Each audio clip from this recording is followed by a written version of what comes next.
உண்மையான மாற்றத்தை நீங்கள் ஒரு வாரம் பார்க்குறீங்க, என்ன நல்லா மாற்றங்கள் நடந்திருக்குன்ட்டு. இதில் உண்மையான மாற்றங்கள் என்ன நடக்க போகுதுங்கிறத பொறுத்திருந்து பார்க்கணும். அதாவது என்னை பொறுத்த வரைக்கும் நான் உங்ககிட்ட கேட்கக்கூடிய ஒரே ஒரு கேள்வி பொதுவாக என்னென்னா, மாற்றம்னா என்ன? இந்தியாவில் தொழில்துறையில் தமிழ்நாடு நம்பர் 1.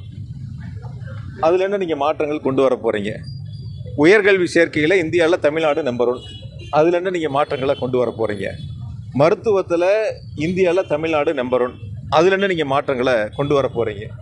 பொருளாதார வளர்ச்சியில் இந்தியாவில் தமிழ்நாடு இரட்டை இலக்க வளர்ச்சியை எட்டியிருக்கு. அதில் என்ன நீங்கள் மாற்றங்களை கொண்டு வர போகிறீங்க? ஆக பொதுவாக மாற்றம் என்று சொன்னால் ஒரு கொள்கை ரீதியான ஒரு முடிவு இருக்கணும். நாங்கள் கல்வியில் இந்த மாற்றங்களை செய்ய போகிறோம், நாங்கள் மருத்துவத்தில் இந்த மாற்றங்களை செய்ய போகிறோம், நாங்கள் தொழில்துறையில் இந்த மாற்றங்களை செய்ய போகிறோம் அப்படிங்கிறதுலாம் அவங்க தேர்தலுக்கு முன்பாக எதையும் சொல்லலை. இதெல்லாம் நாங்கள் செய்கிறோங்கிற அந்த வாக்குறுதிகளே அவங்க கொடுக்கல. ஆக பொதுவாக சில சமூக வலைத்தளங்கள், சில பத்திரிகைகள், சில தொலைக்காட்சிகள் தான் சில நேரங்களில் மாற்றம் அப்படிங்கிறாங்க. என்ன விதமான மாற்றங்கிறது சொன்னால் தான் அது சரியாக தவறான கருத்துக்களை சொல்ல முடியும்.